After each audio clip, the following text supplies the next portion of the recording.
Так, всем привет, с вами как всегда Андрей Борисов. Сегодня мы отштукатуриваем камин. Это мы сделали, предварительно пробринтовали, выставили маячки и приступили к штукатуриванию. Отштукатуриваем ротбаум. Итак, на углах мы применили специально алюминиевые правила и маячки установлены с противоположной стороны. Далее, ну и так и далее, ну и так и далее, ну и так и далее, ну и так и далее.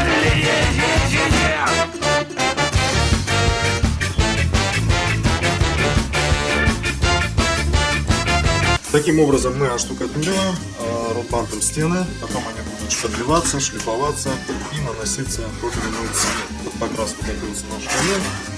Самое главное, не забудьте после оштукатуривания вытащить маячки. Итак, у нас стена одна высохла, мы демонтируем маячки, встроенные там.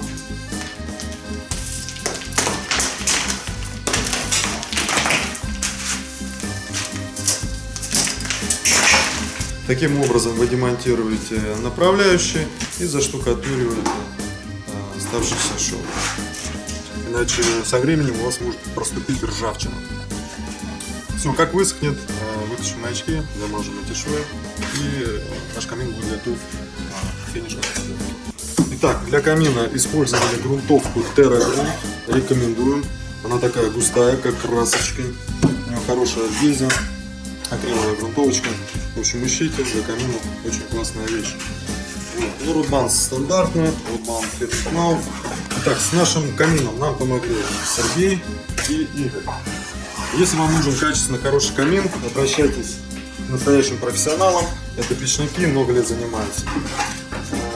Камины, печи, барбекю, тандыры, это все к ним. Сделано профессионально, грамотно, все будет идеально. Сегодня мы продолжаем видео по камину. Камин у нас выполнялся по дизайнерскому проекту. Это вид его в разрезе. Так выглядит сам камин на нашем заднем фоне. Это внутренняя часть, сама топка. Топку использовали фирмы Schmidt. Это Германия. Так выглядит. Всем рекомендую. Очень надежные, качественные камины. Так, как он сделан? Здесь находится топка. Эта часть сама камина внутри разделена пополам. Камера, в которой нет нагрева и температур никаких. А в этой здесь проходит у нас труба и пошла она на крышу. Тем самым вот в этой шахте примерная температура около 80-100 градусов. Вот.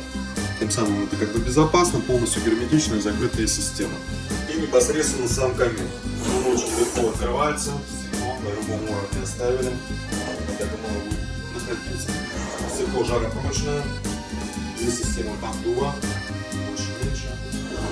Почему его перед оштукатурой заранее подтопили, посмотрели, что не мешал. В общем, очень классно.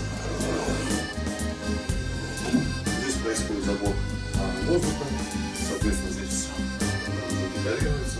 Потом, как я вам объяснял, после того, как вы оштукатурили стены, обязательно нужно вырвать маячки, дабы после шпатлевки нанесете слои шпатлевки, и со временем у вас может появиться ржавая полоса. Так что маячки обязательно вырываем. Последний остался, я его вырвал, и сейчас мы его заштукатурим. Так, с этой стороны камина здесь у нас будут находиться розетки, телевизионные, спутниковые, силовые. Здесь будет висеть телевизор. Снизу тоже есть дополнительные розеточки. Сейчас будем мазать подразетники.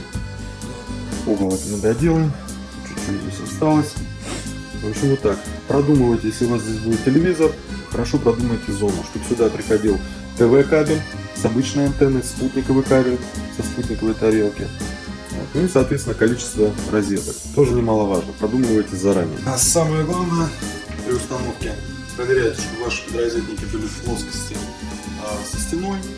И обязательно, здесь есть центральные метки, где вкручиваются саморезы, чтобы у вас все было идеально горизонтально. Это влияет на чистовую работу, когда поставите все розеточки рамки, чтобы у вас она выглядела визуально горизонтально.